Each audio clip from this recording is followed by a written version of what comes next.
Hey everybody, Larry, Fort Worth Memories Museum and Groups.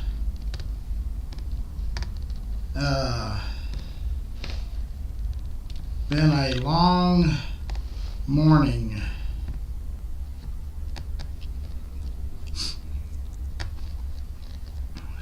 Hold on, I'll turn that camera to where y'all can see me.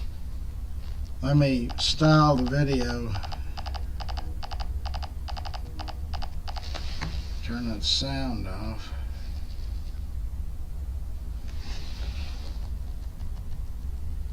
So today is Thursday, February 13th.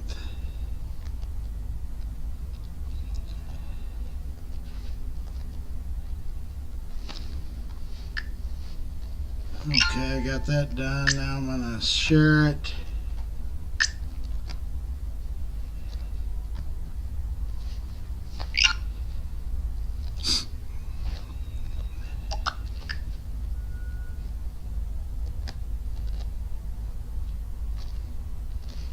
Good morning, everyone. George is in and I'm in, and let me turn the maybe not that one, maybe that one. How about that one? Whew. Man, it is cold outside, cold inside.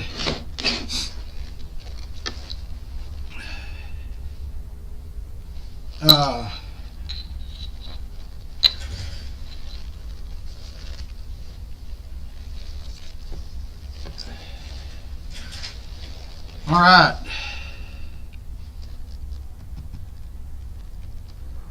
Get this party started.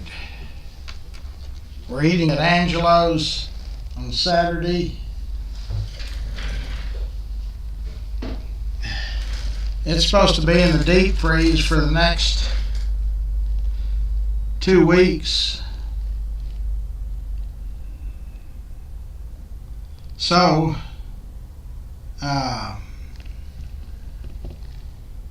everybody needs to be aware. Today it's going to warm up to, it's 25 right now, it feels like 16. It's 42 is the high. Tomorrow's high is 55, Saturday is 70, then it drops back down to 47, 54, 54, 31, 39. Snow next Tuesday and Wednesday.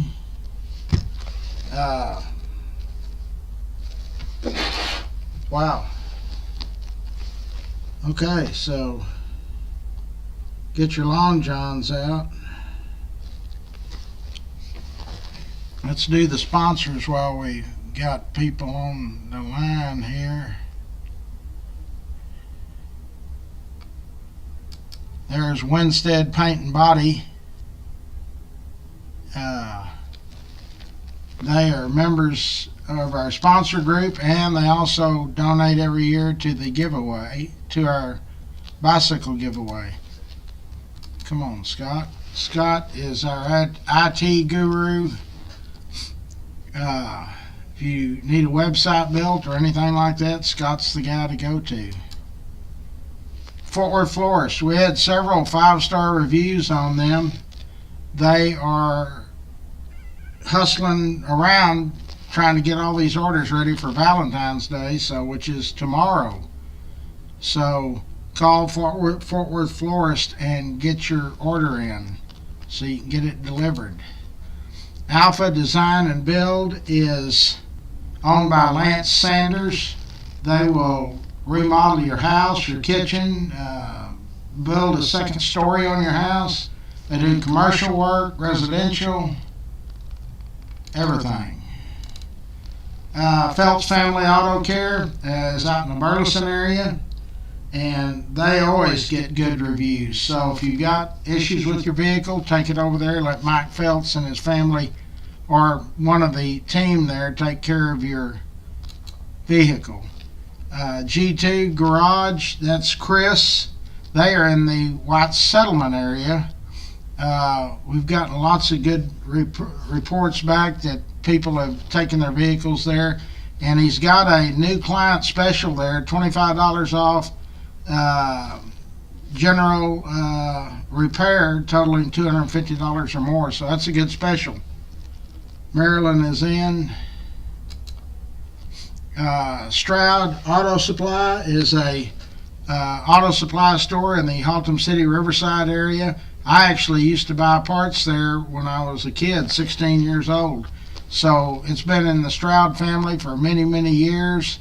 And Danny and his wife, I got the pleasure of meeting them a couple of 2 or 3 Saturdays ago. Great Fort Worth people. Yep. Swartz and Hanson is our architectural sponsor. They always give to the bicycle giveaway, and they always have been a sponsor of our group. Rex's Bar and Grill, we got over 25 5-star reviews on Rex's on their service and the food and adult beverages and everything after the Super Bowl party.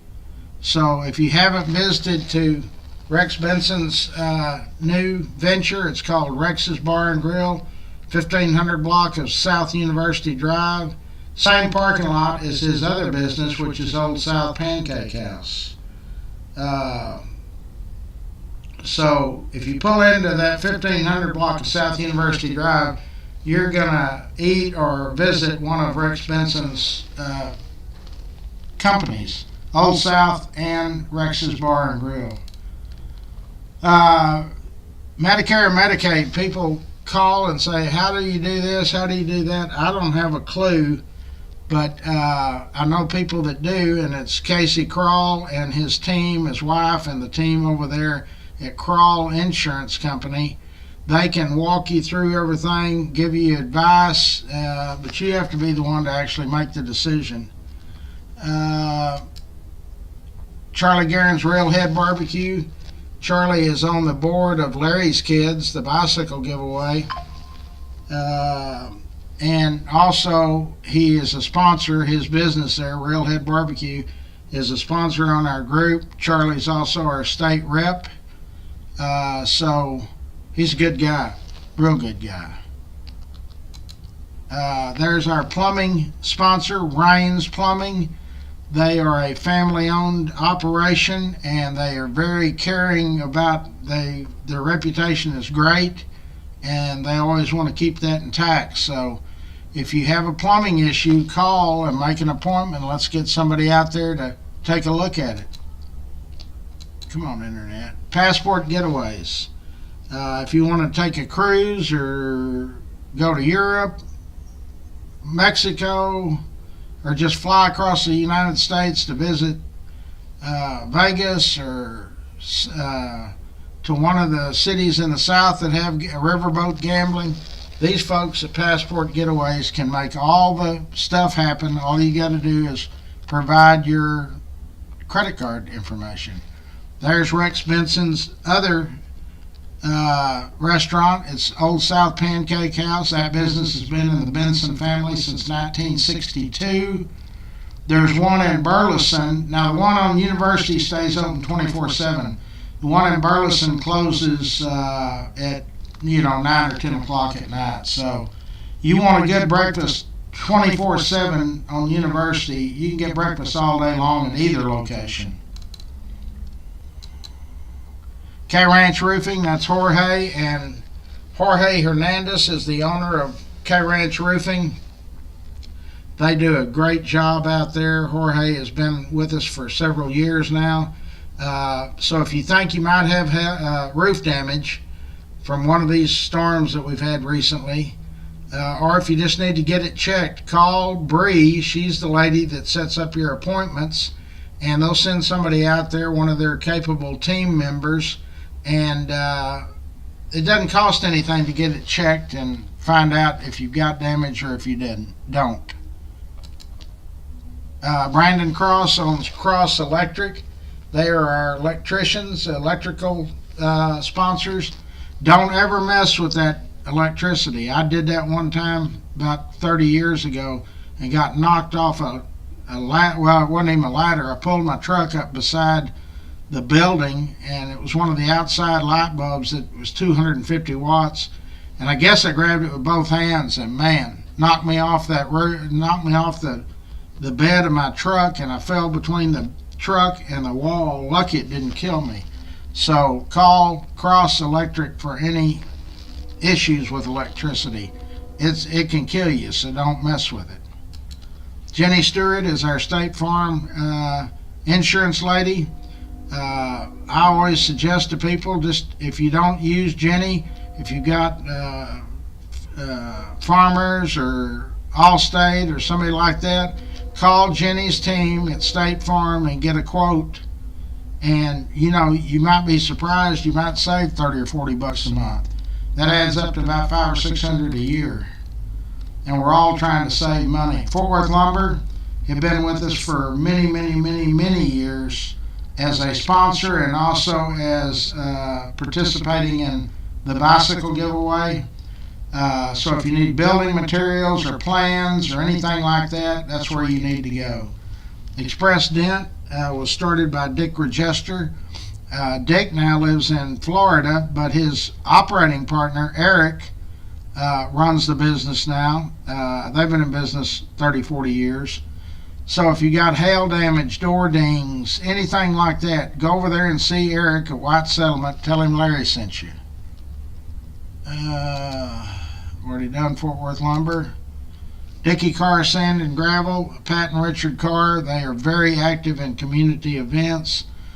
Richard is the first person to write Larry's Kids, the new nonprofit bicycle giveaway, a check for $5,000 last year.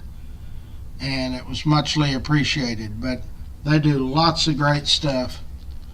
Now, Richard has a nephew, and his name is Dickey Carr. He owns a company called Grateful for Your Trees. Anything to do with trees, this young man and his team can get out there and do it. They trim trees, cut trees down, grind tree stumps down, sell firewood. They do it all. And he needs the business, so give him a call at Grateful for Your Trees. Bert Ladner Real Estate. Wes Williams is associated with that company. Wes is also on our board at Larry's Kids. Let me tell you a story something about Wes and Sarah Williams. They are so active in the community. Anytime there's a catastrophe or anything that's going on, they're first to the plate. Back years ago when we had a hurricane came through down on the Gulf Coast, Wes and Sarah had a place down there, but their goal was to help people out, and it was a several $1 million giveaway down there in the parking lot of a Walmart, I believe. But Wes and Sarah are great people. I'm happy to call them my friends. Colburn's Catering, if I can get to it. Steve Colburn, they just finished up their stock show deal where I'm sure he had most all of his employees out there. But if you've got a event or a party, anything like that, Steve Colburn's the man to call. That's the guy I recommend. Steve, I've known the Colburn family since the 60s. But Colburn's used to have a cafeteria over there on North Main where they still are. Colburn's started in 1946. So they go way back with Fort Worth people. They're Fort Worth people that stayed in the same family all along. So next time you're planning a party, don't mess with doing all the stuff. You'll be amazed at how reasonable Steve can get there. A-Bird, AC, and heating. Boy, you need that heater nowadays. Dub Peacock and his team out there at A-Bird, AC, and heating, they can get out there and let somebody take a look at your unit and see what the issue is and hopefully get you fixed up. I always recommend Dub Peacock, A-Bird, and AC heating. Eric Walsh, it's another realtor friend of ours. He's on the board at Larry's Kids. He hustles up stuff, but he's on several boards. This guy is really a good civic community activist. He helps whenever there's a need. Eric Walsh is there. So If you've got any real estate issues, get a hold of Eric Walsh. He's a great guy too. Okay, so I guess that's our sponsors for today. Ginger's in, Mario is in, Michael is in, Jeannie is in, Marquita is in, BC is in, Missy is in, Marilyn is in, George is in. If you want to help us out over here with this weather, I mean, for 2 weeks now, you won't be able to detail anything. Buy one of our gift certificates, detail certificate. You can use it anytime, and it's super reduced the price. Call me. I'll hook you up.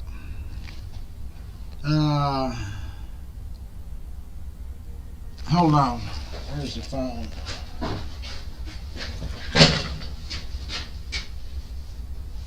Hold on. Hold on, I'm coming. Sam and Dave.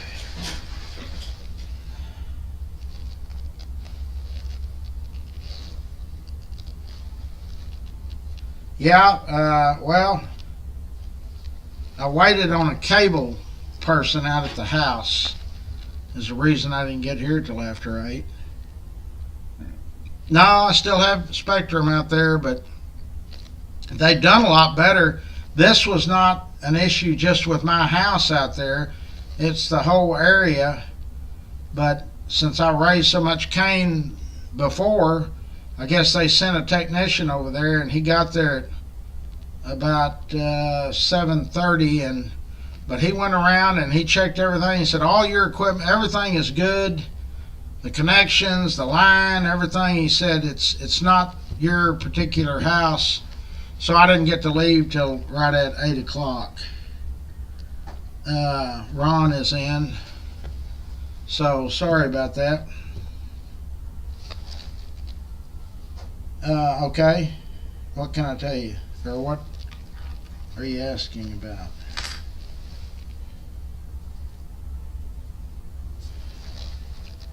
Ricky is in. She's typing. James is in.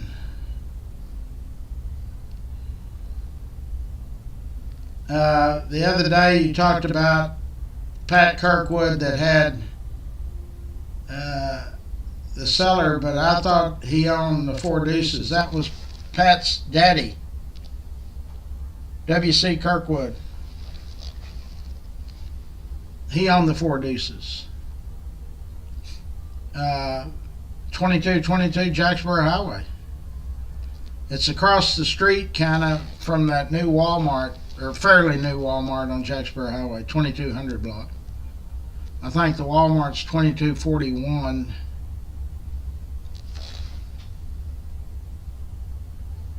He actually, yes, he did run for sheriff.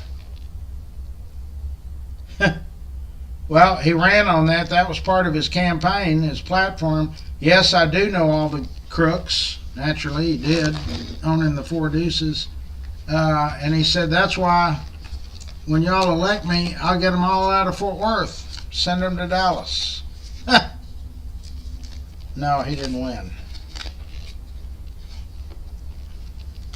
Pat was his son. Pat died in 2000. I went to the funeral. At one time he tried to sell the Four Deuces, Pat did, and he called me and asked me if I was interested, and I was, but he wanted way too much money. And then he called me the next day and said, how about we'll just, you know what I want for it, we'll just flip double or nothing. I said, no, Pat, not interested. And so now it is I guess it's an auto parts store. No, the actual address was 2222 Jacksboro Highway. And so naturally people just called it the Four Deuces. That sounded better. Well, there was 4 apartments there. That was kind of a way around gambling and selling booze. But at the Four Deuces, they gave away booze. You had to have a reservation to get into the Four Deuces.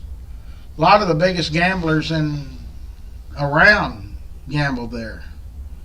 Our Sam Rayburn, who was Speaker of the House, gambled up and down Jacksboro Highway, and he always left markers. He didn't pay, and Eamon would find out, and he'd go pick up and pay for the markers, the chits, the IOUs. Oh yeah.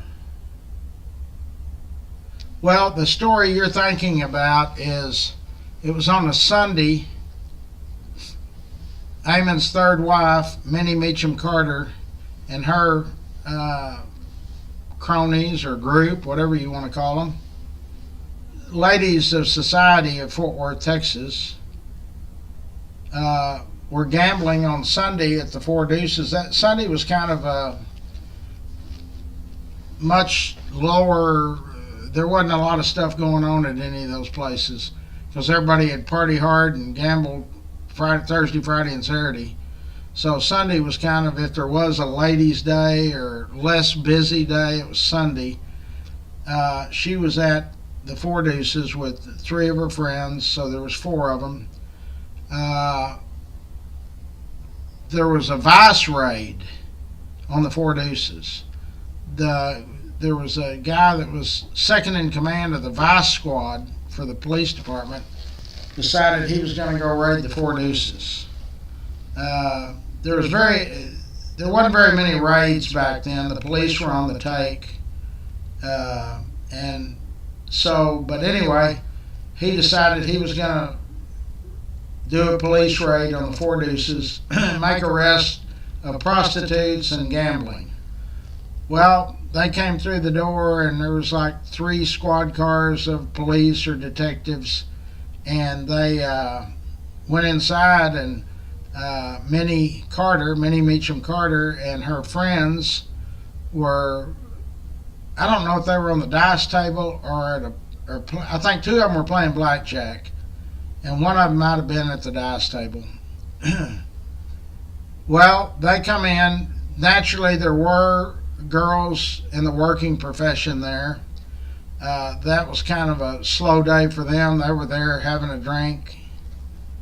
So this guy comes in, this detective, and has some uniformed police, and he says, all right, all of you prostitutes, and he didn't call them prostitutes, he used the W word, up against the wall. And then he was telling the manager that they were going to shut it down, and here was a warrant for the raid, and yada, yada, yada. And Mrs. Carter walked over to him and said, sir, I'm sure you don't know who I am, but could I use the telephone? And he said, called her an explicit name. He said, get over there with the rest of your kind, and you can use the phone when you get down to the lockup. Well, he thought he had accomplished everything inside. He was going outside to check with some other officers, and a policeman recognized Eamon's wife, and he walked over and said, Mrs. Carter, you can use that phone right there. About 45 minutes later, the police chief of Fort Worth showed up. Of course, all of Mrs. Carter, they nullified whatever had been done. He told that detective, you need to go back downtown and punch out. That'll be your last day on the job. He got fired. The newspaper won't say that. Of course, the Star-Telegram didn't print that, but the press did. And but they didn't mention the officer, the detective got fired, but he did. I researched that. No, there was no. They just said this never happened. Sorry. Get the hell out of here. The reason we know for a fact that the police were on a take on the highway was the day before Thanksgiving in 1950. At a house 1 block off of University, the home of the apartment of Nelson Harris and his wife Juanita, and she was gonna domino. She was 8 months, 3 weeks pregnant. The next week, she was expected to have their child. It was a girl. They Juanita had told Nelson Harris, who was a gangster, he owned the Annex Club. He had been in and out of the penitentiary. His wife said, "Run me to the market. Your mother's coming over tomorrow for Thanksgiving dinner, and I need to get a few things." And so when they went out to start his Buick, the car exploded. Nitroglycerin was wired to it. It killed Nelson Harris immediately, blew him through the engine block. It blew Juanita, and I'll post pictures today. It blew the door open on the passenger side, blew her out about 50 feet from the car up against the curb, and she actually lived about 45 minutes. When the ambulance and everything got there, she had just passed. So when the police went and went through his apartment, their apartment, it was on Hamilton, they found his little black book, and it had all the payoffs all the way to the police chief. The beat cops on the highway were $5 a week. The upper echelon, I think the police chief got $150 a week, but they were all on the take. So that's the reason we know for sure that they were on the take, which we knew anyway, but that just verified it. And so after that incident, the day before Thanksgiving in 1950, there was a school, an elementary school, about a quarter of a mile away, and that explosion blew out all the windows in that school. The citizenry of Fort Worth was up in arms, and they said, "No more. We know y'all are in on it. That's the reason nothing stops." And so they called in a special prosecutor, and 6 months later there was 61 sealed indictments, some of them regarding my family. And so that was the start of the end of the gangster era in Fort Worth, especially on the highway. I mean, it stayed relevant for many years, but all of the club owners, Kirkwood, everybody on the highway that owned clubs, they got them either racketeering, money laundering, whatever. Did what? There was not ever a single hoodlum indicted and charged with anything on the highway. They all killed each other before they could go to trial.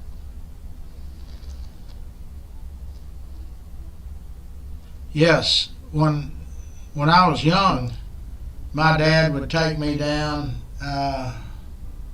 We'd be at the Rocket. Just, the kids would be outside.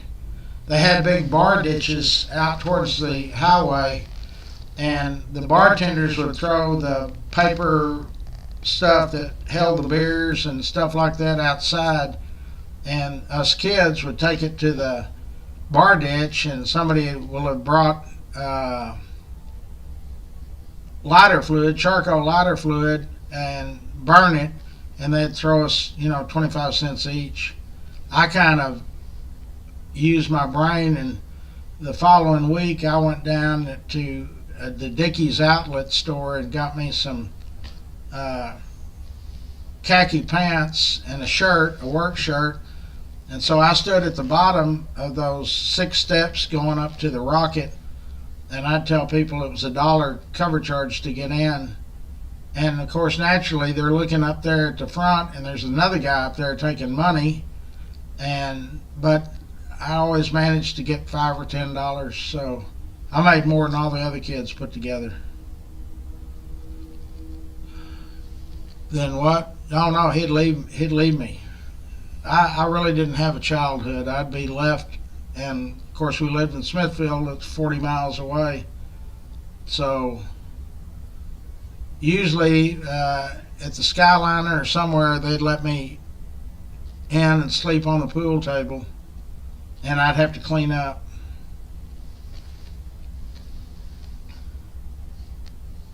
Oh no, they'd put him in prison for that today. Parents could get away with a lot of stuff back then that you'd go to prison today for that. Richard's in, John's in, Jimmy's in.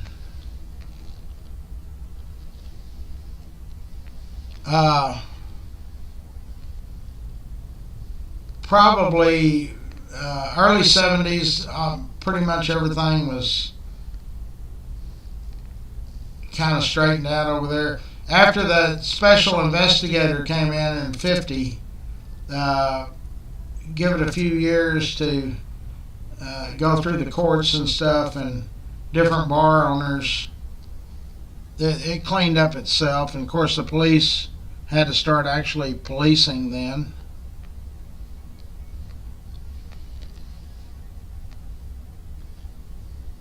Did I ever see anybody get shot? Yeah, sure. The Chateau still was in business in the 80s. I was at a wedding over there in the early 80s. The person you're thinking about is Elmer Sharp. He lived on the opposite side of the street of the Four Deuces and Skyliner. In fact, there's a tire store out there now. If you're going towards Springtown or Hazel, on the left-hand side, they usually have that building painted blue.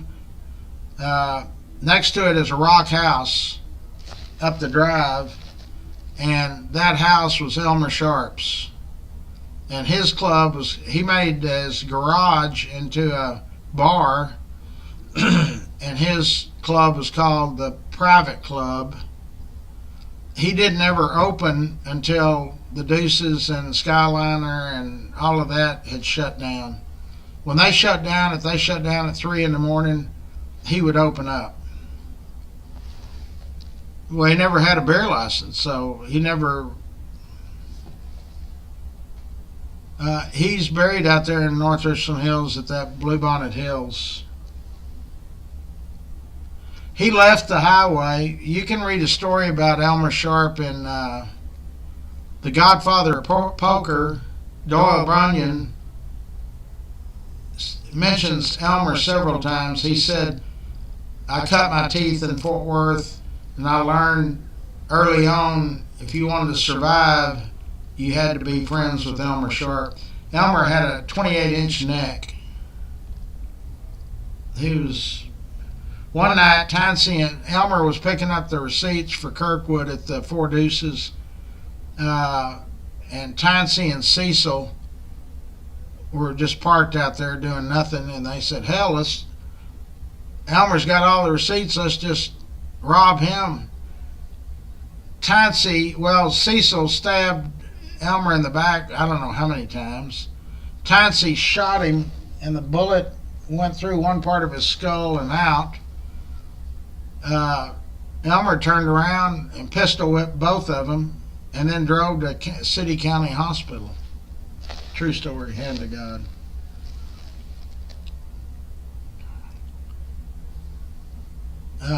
No, I wasn't scared. I mean, like I say, I didn't have a normal childhood like a lot of people. I was introduced to that lifestyle as soon as I could remember. I believe you're a product of your environment, and mine wasn't good. Okay, all right, so it's cold. It's going to stay cold. Help us out. Buy a detail certificate. I sure need the help. I don't ask for help very often, but I need it.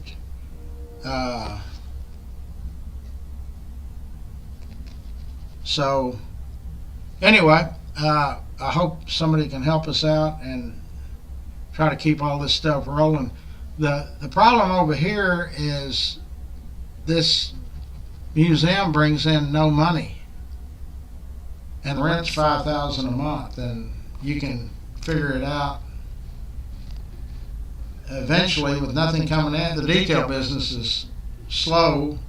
Of course, right now for 2 weeks you won't be able to detail because it'll be 30 degrees.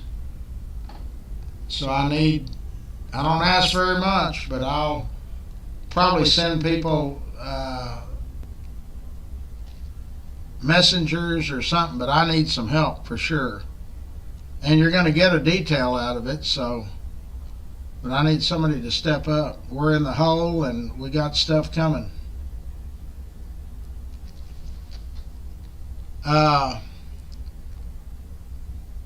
Well, there was 22 clubs, 2 motels, half a dozen restaurants, and no churches. 3.5 miles from the start,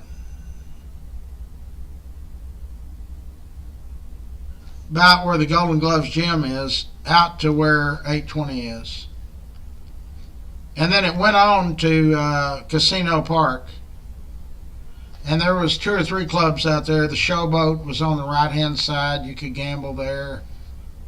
And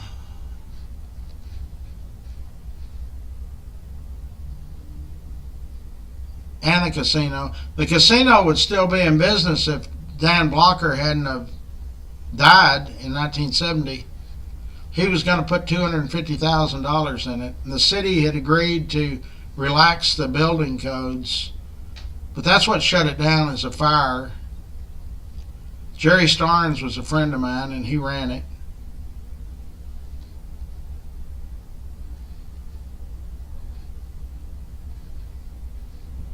No, I know the story on that. You're talking about the movie with Denzel, Bumpy Johnson. That coat that he was wearing, that's a true story. They were at an alley fight, and the powers that be, the police, detectives, didn't really know that much about Bumpy. And that coat was a chinchilla coat. Back then it cost $100,000. The hat was $25,000. And so when people saw that he had better seats than Frank Sinatra at that fight, they said, who in the hell is this guy? Ali stopped when they were walking down. The entourage was walking him up to the ring. He stopped and was introduced to him.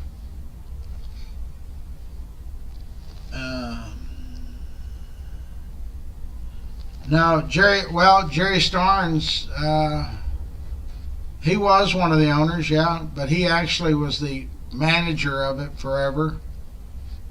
His wife and he, the last time before it was bulldozed, they danced the last song. Jerry was a good guy. It was owned by an amusement company in Ohio. I actually have the lease between the city of Fort Worth and that amusement company.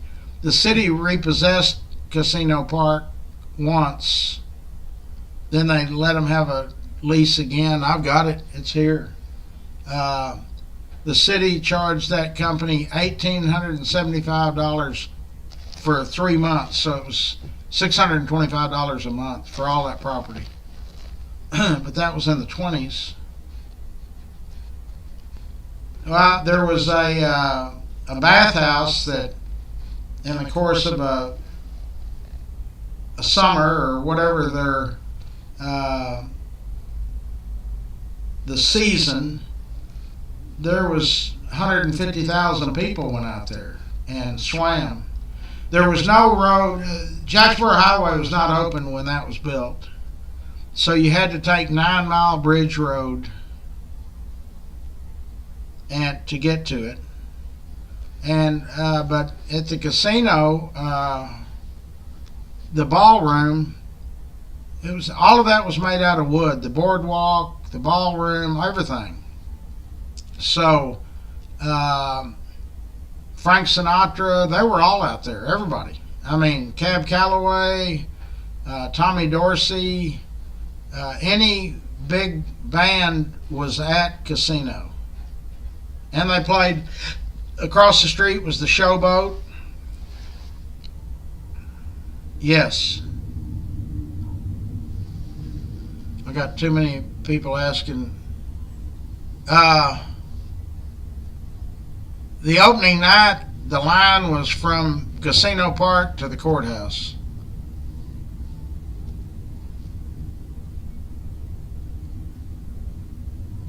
Right. And so during the war years, it was not off limits. Crystal Springs Dance Pavilion was off limits. And that is where, if you go out White Settlement Road, those just past Roberts Cutoff, those new apartments, whatever those are, condos or apartments, that's where Crystal Springs Dance Pavilion was.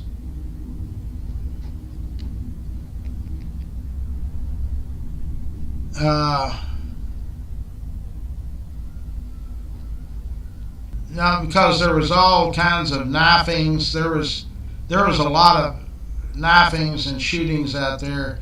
Bob Wills played there. Milton Brown played there. Sam Cunningham was in the sand and gravel business, and he was the one that started it.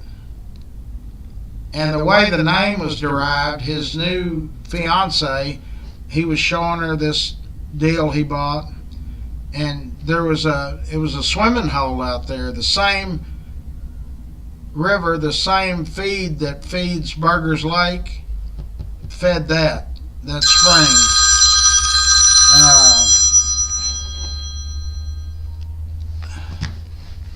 And he was showing his future to be wife, and he said, and this is where they're going to be swimming and stuff, and she said, that water's just as pure as crystal.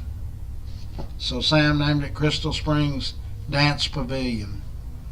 And the reason that didn't make it, and they had Milton Brown and the Brownies played there, Bob Wills played there, so there was no lack of entertainment. It was because the federal government put a 30% dance hall tax.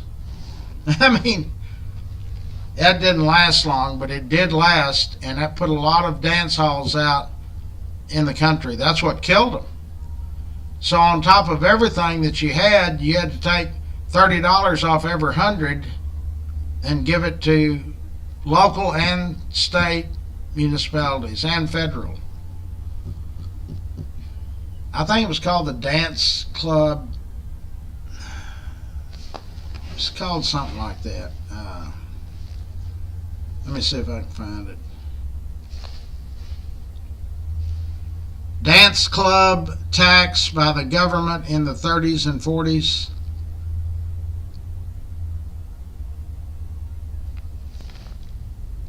In 1944, the U.S. federal government slapped a 30% tax. Hold on, on all food serving venues such as clubs that featured dancing, leading to the downfall of the swing music and dancing in America. It would not be replaced. It would not be repealed until 1960s. Yeah, it was called, and it still doesn't say what it was called. It was called cabaret tax. 30%. That's on top of all the other taxes. It was a cabaret tax. That's what killed all of those big dance pavilions, dance halls, where the big bands, it killed that era. The government, I guess, knew that everybody, that was installed in 1944, so the war ended just a year later. And the the production of military equipment had drained the economies. We sent everything to the war effort. Everything. You know, they would come by you. I don't know if your parents told you, but or grandparents, back in the early part of the war, even before in the 30s, late 30s and early 40s, they would come by and they would ask you to donate pots and pans and stuff. They needed it to build equipment. My grandmother told me she kept a frying pan and a big pot for beans, you know, red beans, and then one more, and then everything else went out the door. And so when they were walking out of her house, or our house back then, I wasn't around, but my grandfather's car was in the driveway, and she said, "Y'all need tires too, don't you?" And they said, "Yeah." And she said, "Jack up his car and take the wheels and tires off." And he came home and it was on the ground. So the economy was terrible because everything was going into the war effort. They would have bond drives here and all over the country, and everything just went until we actually got in the war when we were attacked. And they asked me the other day, we were talking about this, did we know the Japanese were going to attack us? Yeah, we knew. The reason why is Japan's oil supply was from the United States, 80% of it. Some people say 90%. And Roosevelt said, "Hey, guess what? Japan, no more oil. Just close the spigot." Japan had no way out. They had to attack and join the Axis force. Their game plan was, we'll just take the U.S. down and then we'll take all the oil we want. But and I stick by my thoughts on this, the reason we won, the Allied forces won, in my opinion, is the industrial strength of the women of the United States. We had all of these factories that during the Depression had been boarded up, shut down. They immediately retooled and started building tanks and jeeps and guns and all kinds of stuff. And so our women outbuilt the Axis countries. Hitler or Germany, all of these Axis countries, they couldn't match the industrial strength of our women. It was our women. So guys can say what they want and yada yada yada, but it was the strength of our women that outbuilt everybody else. Germany would build one tank, we'd build 8 or 9. Theirs were better.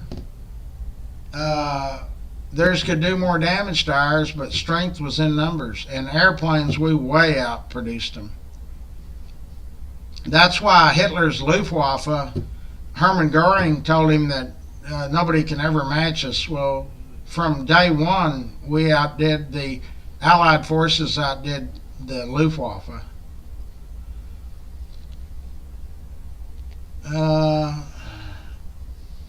Well, that's kind of... You're talking about the concentration camps?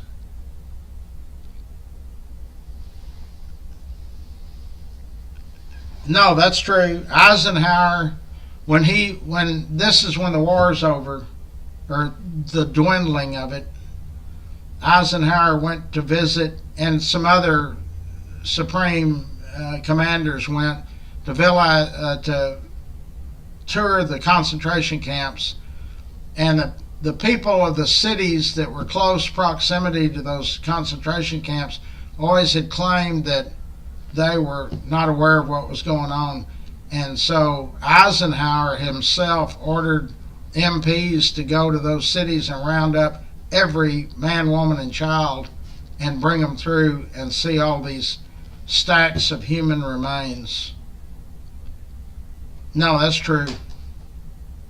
If it had happened today, they would have probably been suing the United States or whoever, but He said, I want to make damn sure they know what was going on over here. Uh, yeah, I don't know how we got off on this either. Goering, he he escaped execution. He swallowed cyanide. He never did say he was sorry. He said that he was a soldier and following orders. That's what they all said. Nuremberg. It's called the Nuremberg trials. It was kind of like a world tribunal.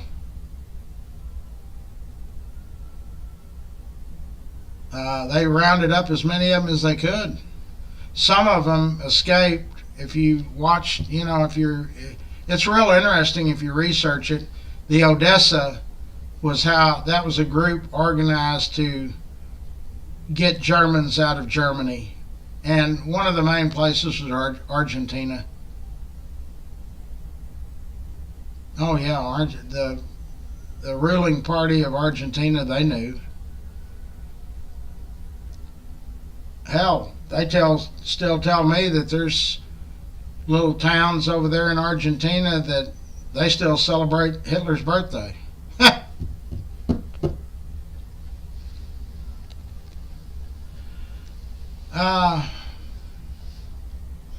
I don't know how to answer that. That'd be strictly my opinion, and I don't want to. It was over 6 million. Well, but the same people that are trying to tell you that are the same people that say the United States blew up the trade centers. I mean, there's groups out there that, oh yeah, conspiracies.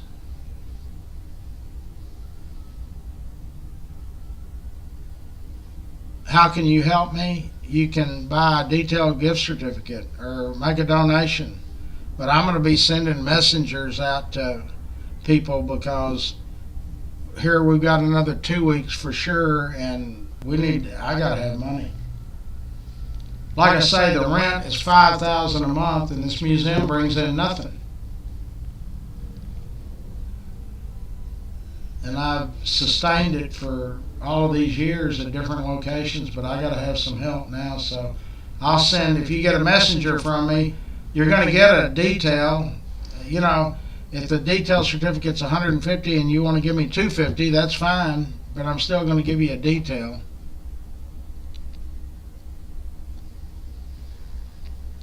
Yeah.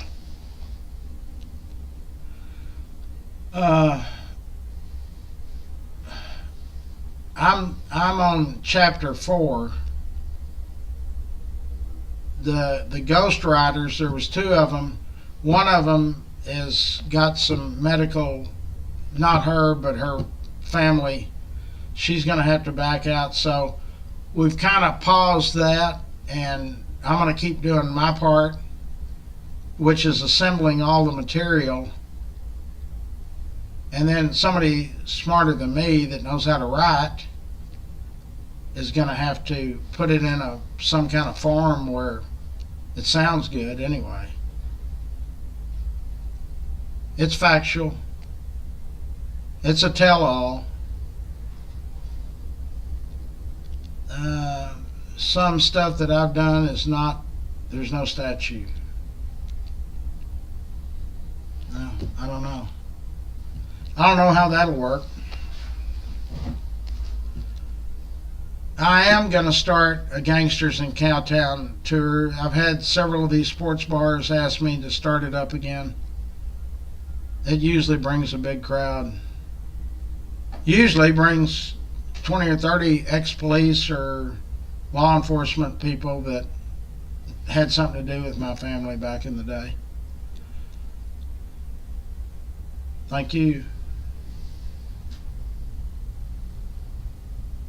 What do? I sit here all day, do live interviews.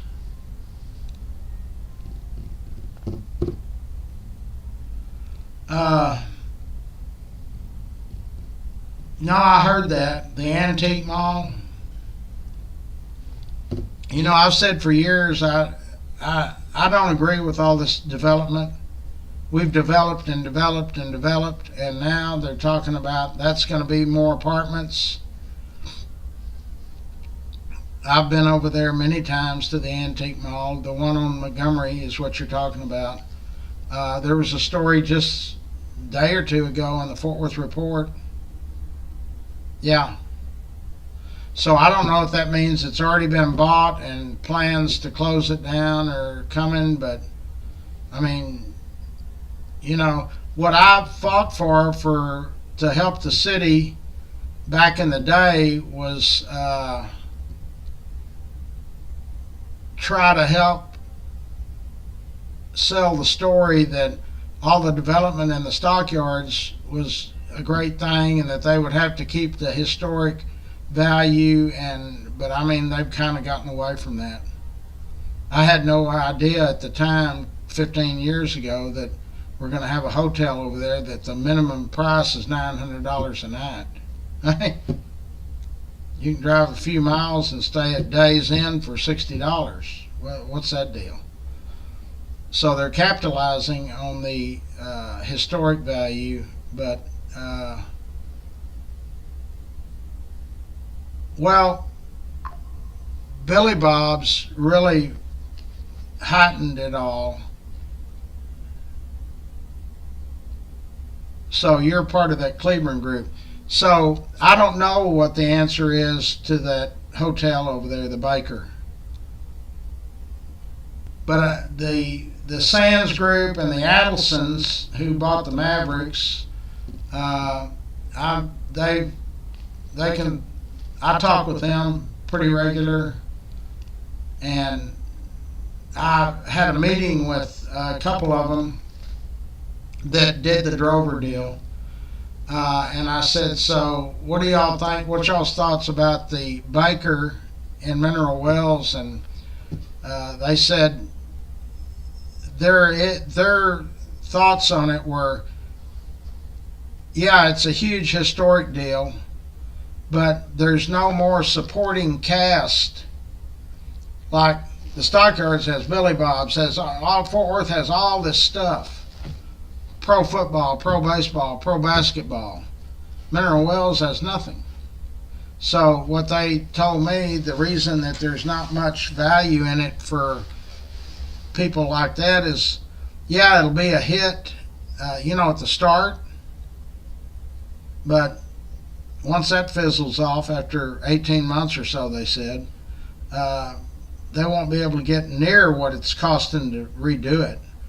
The renovation they're waiting on now, I think, another $6 million or $26 million loan to see if that gets approved. So what they're saying, and it makes sense to me, but I also said, well, but they're not that far from Fort Worth where Billy Bob's, all of the other stuff. They said that's true, but it's not that close. So I don't know what the status is. I've heard from people that there is no work going on right now. I've heard from other people there is. I wish I could find out from somebody what the true status is. Is it on hold waiting for funding, or is it doing a little bit? Or so if any of y'all know anybody, and if you research it, if you Google it, some of it says they're waiting on a loan. Some of it says they're not waiting on a loan. Some says it's been stopped completely. Some said they've now pushed the opening date to 26.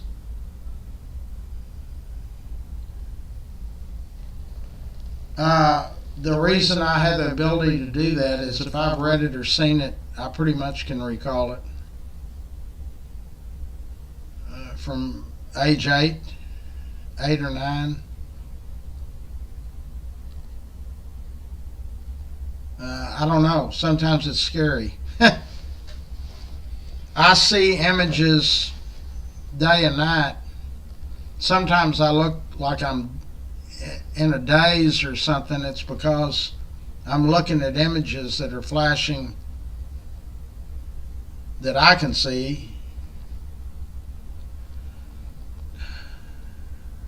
No, but it's no. It's a gift. I mean, there's no question.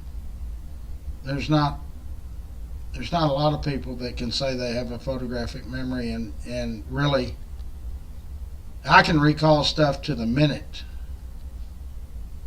just like it just happened. Sure. I don't know. We'll announce it. The birthday party is going to be, I believe, Sherry Holt and I don't know, Ginger. Are you in that group? Uh, the third Saturday in July, I believe, is the date, and it's going to be at Rex's. And it's, let me look up that day. Third Saturday in July. Let's see when is okay. That would be on the 19th. Now, don't hold me on that. Sherry Holt can tell you. Message Sherry or Ginger or whoever's on Prissy. I don't know who all's on that. The boxing will be up to me, and I'm probably looking at probably April. There's a lot of stuff that goes into that boxing thing, so it might be May before I get it done.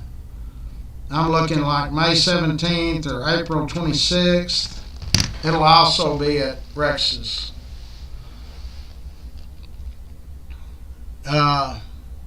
Paulie's never come. He's been invited to all of them. He's got a standing invitation. Paulie, if you're listening, love to have you show up at one. This will be the 13th, I guess. Last year's was the 12th. There was a couple of years we had two of them in a year.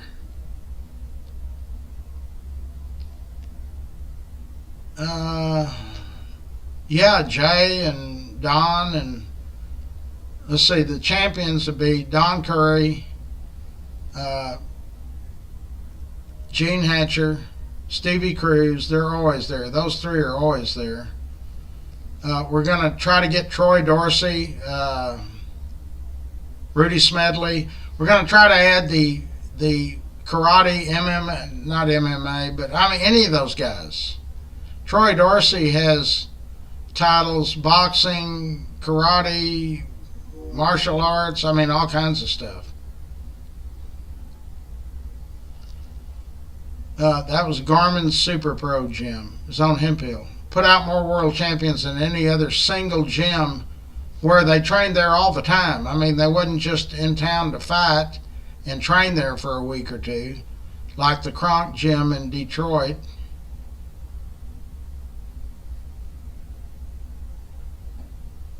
Paul Reyes.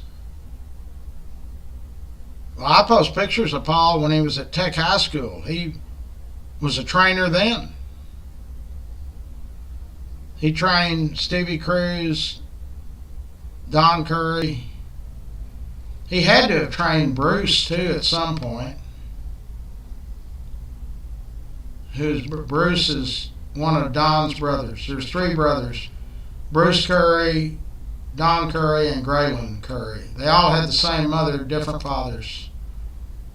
Don was actually a Sample. His last name was Sample, and he changed it to Curry.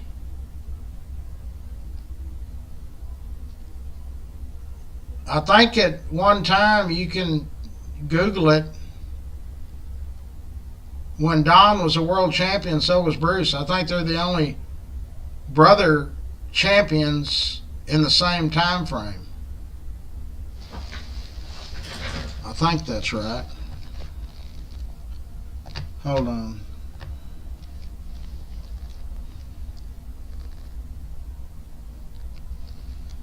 Bruce and Don Curry, world champions.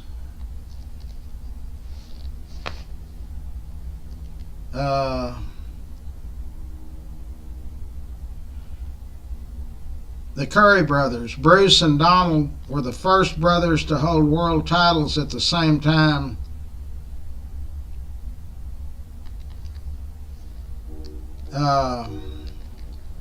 So I'm trying to see what year that was.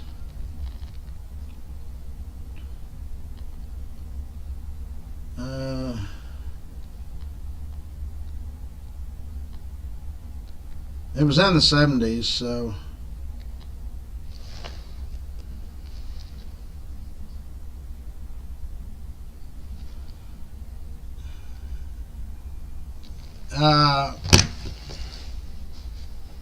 Did I bail Don Curry out? The last time, and the time before, and the time before that. I've been the one that's bailed Don Curry out of jail the last 3 times. He's doing all right. He's out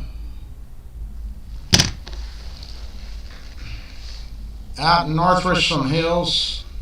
I think it's called All American Suites or something. It's kind of one of those day hotels that are weekly or monthly or yearly. We did have him at Victory Church, but he got moved. 5-year probation. And so he's now in this will be the 3rd year of it. So far so good. Thumbs up. He's a good guy. He's got CTE, as does Gene Hatcher, Jay Strickland. Your head's not designed to get hit thousands of times, so it screws stuff up.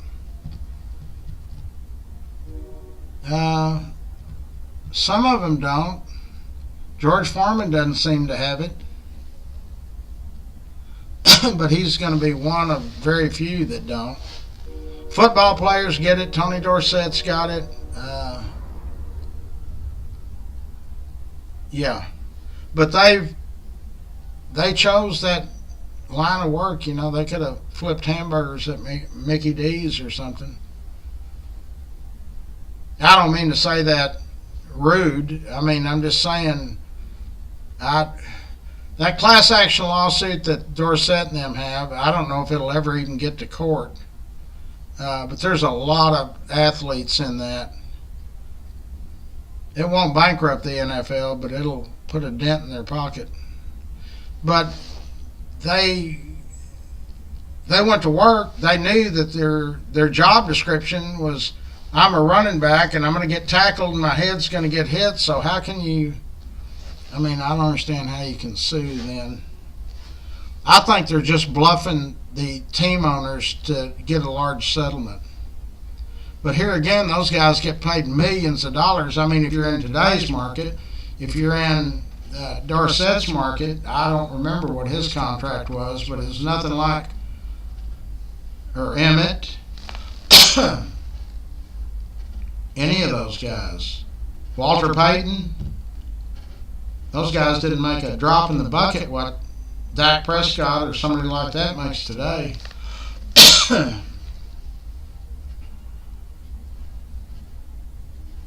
Well, thank you. I'll send you I'm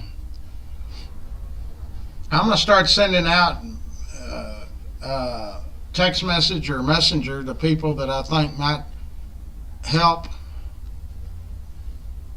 Yeah, because I mean, it's either that or I don't know what'll happen. But yeah, got to have some help, and you're going to get something in return for it.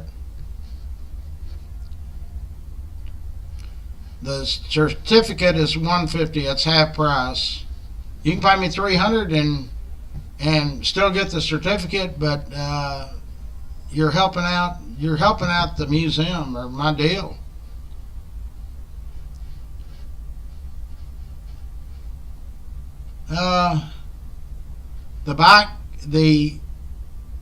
The nonprofit raised right at $100,000 first year.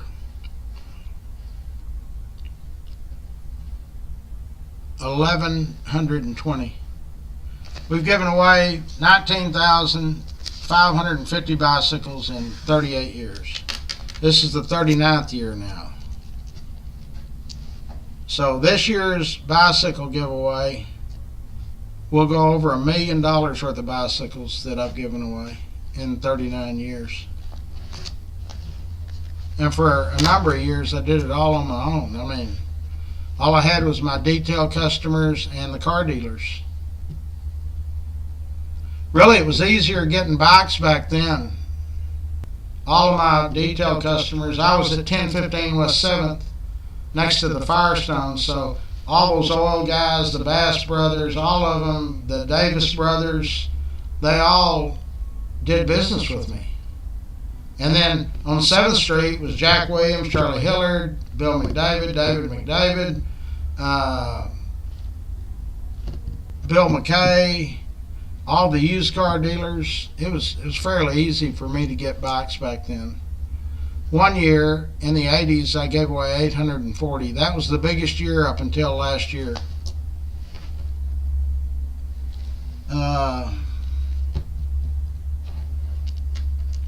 I don't know. There's a board. We're going to have a board meeting next month, I think. And so, figure it out then. I like the idea with the toys. Who is this?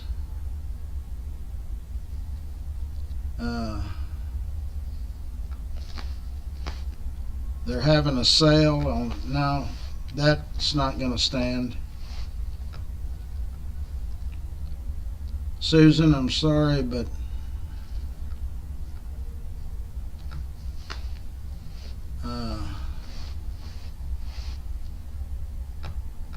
that will go away. Susan Marshall, whoever that is.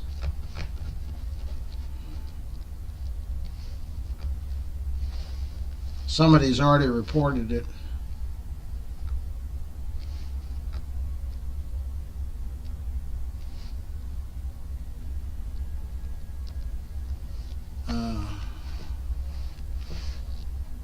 Hold on. Hold on, hold on. Okay.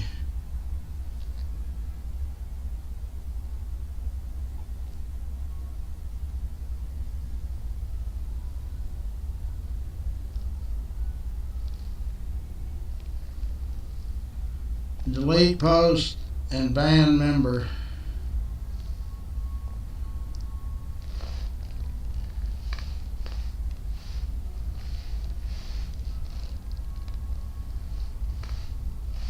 Yeah, it's cold in here. The heater is not adequate to do.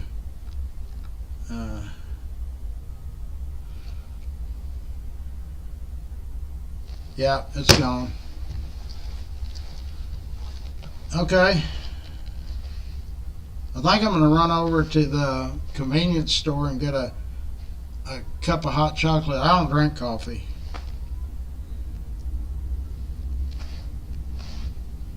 Well, as we speak, there is 130,985 active members.